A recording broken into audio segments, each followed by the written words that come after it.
Bonjour, ici Florent Fusier, on est sur le podcast Pilote ta vie, c'est la séquence numéro 10 et aujourd'hui on va changer de registre, on va changer de thème, on va changer de thématique.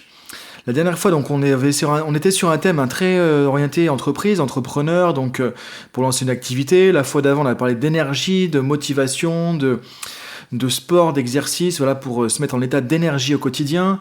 La fois précédente, on avait parlé aussi de prendre du temps pour soi, de se libérer du temps, voilà, de vivre plus l'instant présent. Aujourd'hui, on va changer, c'est le 10e podcast. Donc j'avais envie de changer un petit peu de thématique. Et donc aujourd'hui, je vais parler de bouddhisme en fait. Voilà, c'est aussi un truc qui me passionne, le bouddhisme en fait. Voilà, moi en fait, pourquoi le bouddhisme ? Parce que simplement c'est ce qui m'a amené au développement personnel en fait, le bouddhisme. Voilà, j'ai commencé, ça fait en fait, je crois maintenant ça va faire 20 ans, voilà, que j'ai commencé à découvrir le bouddhisme. J'ai fait beaucoup de méditation, j'ai fait des retraites aussi de méditation, donc Vipassana, donc avec des moines bouddhistes, c'était il y a pas mal de temps, il y a quelques années quand même. Et à l'époque, j'avais fait aussi un blog en fait, donc j'ai un blog sur le bouddhisme qui était écrit en 1998, donc il est un petit peu obsolète, alors je vais pas mettre le lien puisque je pense que ça va vers vraiment obsolète. En tout cas, voilà, le bouddhisme, c'est un truc qui me passionne, c'est quelque chose que je trouve vraiment intéressant en termes de philosophie. Ça permet d'ouvrir vraiment notre carte du monde, d'ouvrir nos pensées, de penser un peu plus aussi en termes de spiritualité, de prendre du recul sur notre place dans le monde, sur la construction de la réalité aussi, sur notre ignorance, entre guillemets, en tant qu'être humain. Donc il y a beaucoup de passerelles, je trouve, avec le coaching, avec la PNL. Et là, ce que je vais faire aujourd'hui, pour changer un petit peu de registre, donc je ne vais pas parler de philosophie bouddhiste, je ne vais pas te parler de l'état d'esprit du bouddhisme ou des principes, voilà, de la doctrine, entre guillemets, bouddhiste, etc. Alors si c'est un thème qui t'intéresse, par contre, ce que je t'invite à faire, c'est dans les commentaires, tu vois, d'en parler, de me dire, par exemple, Florent, oui, ça m'intéresse, c'est parce que je peux vous expliquer un peu l'histoire du bouddhisme, je peux vous expliquer un peu des choses sur la méditation. Je peux aussi te parler de la doctrine bouddhiste, tu vois, les principes fondamentaux, les concepts comme les 4 nobles vérités, l'impermanence, la notion de karma, etc. Donc tout ça, des trucs qui m'ont passionné pendant des années. Donc voilà, c'est un sujet qui me plaît vraiment, qui m'a amené vraiment dans le développement personnel en fait. C'est ça qui m'a amené à la PNL, ça qui m'a amené ensuite au coaching, etc. Donc à l'époque, c'était la méditation notamment Vipassana. Du bouddhisme Theravada. Theravada, ça veut dire le bouddhisme de la voie des anciens. Donc c'est vraiment ce que faisait Bouddha à l'origine, après toutes les transformations qu'il y a eu. Quand le bouddhisme, en fait, c'est répandu et qu'il est passé à travers différents pays où il y a différentes influences qui sont venues. C'est vraiment le bouddhisme originel, voilà, que Siddhartha Gautama, donc le Bouddha, utilisait avec la voie principale de la méditation, qui était la méditation de pleine conscience, qui s'appelait Vipassana en fait. Donc voilà, on pourra en parler une autre fois si tu veux. Là aujourd'hui, ce qu'on va faire pour vraiment changer de registre, c'est que justement, je vais te raconter un conte bouddhiste. Voilà, il y a un conte bouddhiste que je trouve assez intéressant, qui va t'amener à réfléchir un petit peu aussi sur différents sujets, d'une autre manière, parce que je trouve que c'est ça qui est génial en fait, c'est qu'un conte bouddhiste, voilà, ça fait réfléchir avec une petite histoire. On est à l'époque du Bouddha, donc tu vois, il y a un côté métaphorique assez sympa, ça change un petit peu des concepts ou des questionnements qu'on peut se faire souvent en tant que coach.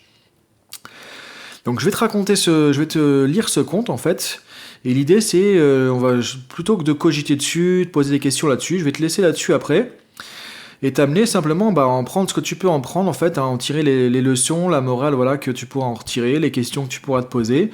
Donc je trouve que c'est un moyen intéressant de se poser des questions et de faire un travail de développement personnel aussi, juste avec une histoire en fait, mais qui va nous amener à réfléchir un petit peu. Alors ça s'appelle Les aveugles et l'éléphant. Donc autrefois, le Bouddha séjournait au Jetavana, dans le royaume de Sravasti. À l'heure du repas, les moines prirent leur bol et se rendirent en ville pour y mendier. Cependant, comme il n'était pas encore midi et qu'il était trop tôt pour entrer en ville, ils décidèrent d'aller s'asseoir un moment dans la salle où se réunissaient les brahmanes. Ils prirent des sièges et s'assirent. À ce moment, les brahmanes discutaient entre eux à propos de leur livre saint. Et il s'était formé une contestation qu'ils ne parvenaient pas à résoudre. Ils en étaient arrivés à se blâmer et à se haïr les uns les autres, se disant mutuellement « Ce que nous savons est loi, ce que vous savez, comment serait-ce la loi ? Ce que nous savons est en accord avec la doctrine, ce que vous savez, comment serait-ce en accord avec la doctrine ? Ce qu'il faut dire après, vous le dites avant. Votre science est vaine et vous n'avez pas la moindre connaissance. » C'est ainsi qu'ils se portaient des coups avec l'arme de la langue, et, pour une blessure reçue, ils en rendaient 3. Les moines entendirent les 2 parties s'injurier, n'attestèrent aucune des opinions, mais se levèrent de leur siège et partirent mendier leur nourriture en ville. De retour à Jetavana, ils s'assirent auprès du Bouddha et lui racontèrent ce qui s'était passé. Et le Bouddha, alors, leur raconta cette histoire. Il y a fort longtemps, il y avait un roi qui comprenait la loi bouddhique, mais dont les sujets, ministres ou gens du peuple étaient dans l'ignorance, se référant à des enseignements partiels, ayant foi dans la clarté du ver luisant en mettant en doute la clarté du soleil et de la lune.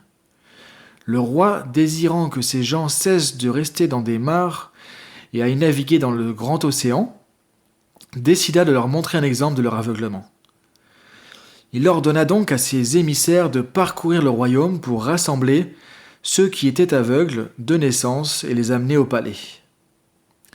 Quand les aveugles furent réunis dans la salle du palais, le roi dit « Allez leur montrer des éléphants ».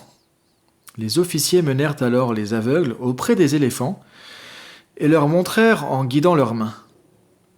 Parmi les aveugles, l'un d'eux saisit la jambe de l'éléphant, un autre saisit la queue, un autre saisit la racine de la queue, un autre toucha le ventre, un autre le côté, un autre le dos, un autre prit une oreille, un autre la tête, un autre une défense, et enfin un autre la trompe. Les émissaires ramenèrent ensuite les aveugles vers le roi, qui leur demanda « À quoi ressemble un éléphant ?» Celui qui avait tenu une jambe, répondit « Ô sage roi, un éléphant est comme un tuyau verni. » Celui qui avait tenu la queue dit que l'éléphant était comme un balai. Celui qui avait saisi la racine de la queue, qu'il était comme un bâton. Celui qui avait touché le ventre, qu'il était comme un mur. Celui qui avait touché le dos, qu'il était comme une table élevée. Celui qui avait touché l'oreille, qu'il était comme un plateau. Celui qui avait tenu la tête, qu'il était comme un gros boisseau. Celui qui avait tenu une défense, qu'il était comme une corne. Quant à celui qui avait tenu la trompe, il répondit « Ô grand roi, un éléphant est comme une corde. » Les aveugles se mirent alors à se disputer, chacun affirmant qu'il était dans le vrai et les autres non, disant « Ô grand roi, l'éléphant est réellement comme je le décris. » Le roi rit alors aux éclats et dit « Vous tous, comme ces aveugles vous êtes, vous vous disputez vainement et prétendez dire vrai. Ayant perçu un point, vous dites que le reste est faux. Et à propos d'un éléphant, vous vous querellez. » Et le Bouddha dit alors aux moines « Ainsi sont ces brahmanes, sans sagesse et à cause de leur cécité, ils en arrivent à se disputer. Et à cause de leur dispute, ils restent dans l'obscurité et ne feront aucun progrès.